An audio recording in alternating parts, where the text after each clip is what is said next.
What's going on, guys? Welcome back to a brand new video on PrizePicks. This time we have plays for Thursday. We got NBA plays, we got Counter-Strike plays, we got soccer plays. Before we get into any of that, drop a like on this video. It literally takes 2 seconds. It's completely free. So go ahead and do that. It helps me out a ton. So please drop a like on this video. And now, a lot of other YouTube channels you aren't going to see doing this. We are going to go through a full 100% transparent recap of how we did the last couple days. So, first up are these sleeper plays. These were actually from Tuesday, but I forgot to show them in yesterday's video. Completely slipped my mind, that's on me. And basically, these went really well for us. If Steph plays, he hits this because this is a discounted play. And then we would have come out with, $60 of profit. 10 is the most you can put on these, but it's still good money. And then another one was this chalkboard play that we hit. This one was from Wednesday. Basically, they dropped this Jokic free square at 0.5 points. And I went ahead and took advantage of that. All 3 of these plays that you guys see right here, I gave away for free. And for those of you guys who are watching every video on the YouTube going, why didn't I see one of these? It's because I dropped them in the winnable. The winnable is right over here, and it's where I drop my bets, some free bets, and mostly VIP bets as well. So, all you got to do to get on the free plan is go to winnable.com/bam. That's the first link in the description of this video. Click on this free plan right here. It'll literally ask you to put in your name and your email, and you will get plays texted to you if you want to. This is what I said yesterday. Everyone gets access to this Jokic free square. Lock in this play, and I sent you the link to lock it in. If you guys locked that in, you would have made $30 just like me. 10 is the most you can put on it, but it's still good money. Scroll down a little bit more, past all those VIP plays. This was both plays I gave out on Sleeper, and look at how we ended up doing with those. 3 here, 1 green here, and 2 greens there. So we're 6-0, and this would have been 7-0 if Curry just played and got his easy discount a lot. Scrolling down to what we've been doing more of, this was the YouTube play, and the NBA went perfect, exactly according to plan. But what happened was Eternal Fire and Complexity went to a double overtime match, which was not what we expected at all. Eternal Fire should have ended that game way sooner, but it didn't go how we expected.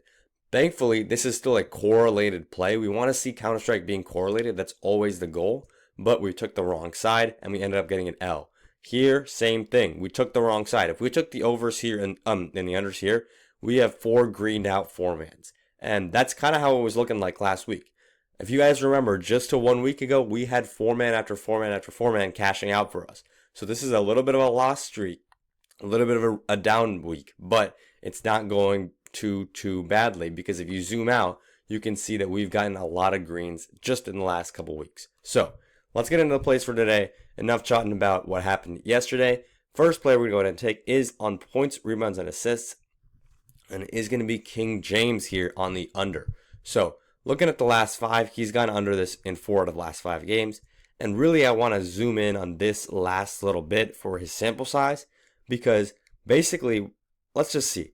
He's averaging around 33 to 34 minutes a game in these last couple games. The Washington Wizards are not a good team, right? So the best comparisons right here would probably be the Wizards or the Hornets, because all these other teams are able to put up a good fight against the Lakers. And in the 76ers eyes, that means you actually beat the Lakers. But with these games, he's only gone over in this one. And if you look at this stat line, he's shooting 10 of 16 from the field, dropping a 30 piece, almost 10 rebounds, almost 10 assists.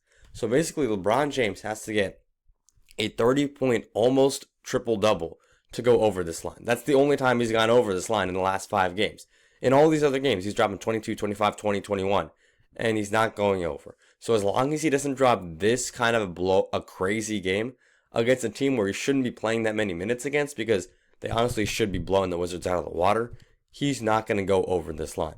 That being said, it's LeBron James. He could always go out there and drop 50, and I could look like an idiot. But we are taking the under because it's a good value play. Because it's a good value play. Now, let's move on to the next one right here. We're going over to the blocks and steals category, and we're taking Walker Kessler here on the over. So this is a value play. Basically, if you look at the last 5, or last 10, Walker Kessler has only gone over this in 20% of games. And that's what a lot of people are going to do. They're going to click this stats button, they're going to go, wait, he's only gone over this in 1 game? Why am I taking him over? But what you got to do is look at the larger sample size. You got to look at the whole season, and you'll see he's going over this at a 54% rate, which is really, really good. And if you look at the odds on this, a lot of sports books have this sometimes at minus 140, which is pretty good for us. Not insane value, but I'm still taking value where I can get it. So we're taking Walker Kessler there on the over on block steals against Minnesota.